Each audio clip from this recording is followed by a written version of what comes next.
भारतीय जानिया से 31 शहरी शहीद 57 जख्मी हुए। DGISPR लेफ्टिनेंट जनरल अहमद शरीफ चौधरी का कहना है, भारत का मकरू और घिनौना चेहरा सबके सामने आया हो गया है।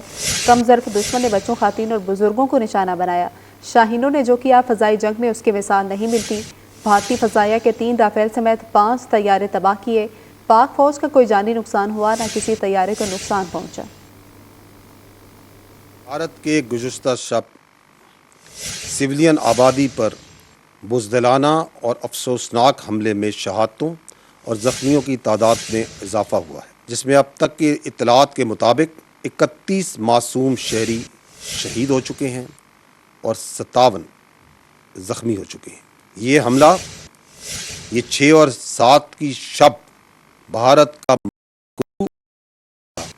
सबके सामने बेनकाब करती है कि हमारा दुश्मन इतना कम ज़र्फ और बुज़दिल है कि अपने सामने मद्दे मुकाबिल फ़ौज से लड़ने की बजाय वो रात को बुज़दिलों की तरह छुप कर मासूम शहरियों को और आबादियों को निशाना बनाता है। बात तो अब साबित हो चुकी है कि ट्रांसनेशनल टेररिज्म और किलिंग्स में भारत किस तरह इन्वॉल्व है, और ये बात सिर्फ हमारे सामने नहीं बल्कि दुनिया के सामने शवाहिद और सबूत के साथ साबित हो चुकी है।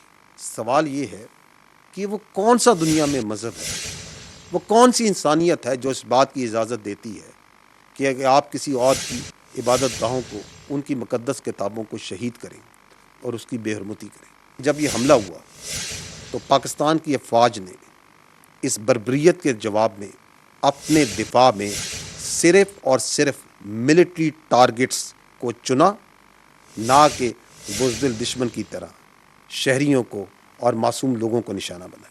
6 और 7 की दरमियानी शब, जब दुश्मन अपने हथियारों से लेस अपने तैयारों के साथ at a time and place of its own choosing once it came, तो पाकिस्तान की बहादुर एयरफोर्स ने किस तरीके से उसके जदीद तैयारों को ज़मीन की धूल चटाई। 3 रफ़ाइल, 1 Su-30 और 1 MiG-29 तबाह किए गए। आपको मैं ये बताना ज़रूरी समझता हूँ कि अल्हम्दुलिल्लाह इन तमाम एंगेजमेंट्स में पाकिस्तान की फ़ौज की कोई कॉम्बैट कैजुअल्टी नहीं हुई है और ना ही पाकिस्तान एयरफोर्स का कोई तैयारा उसको कोई नुकसान पहुँचा है।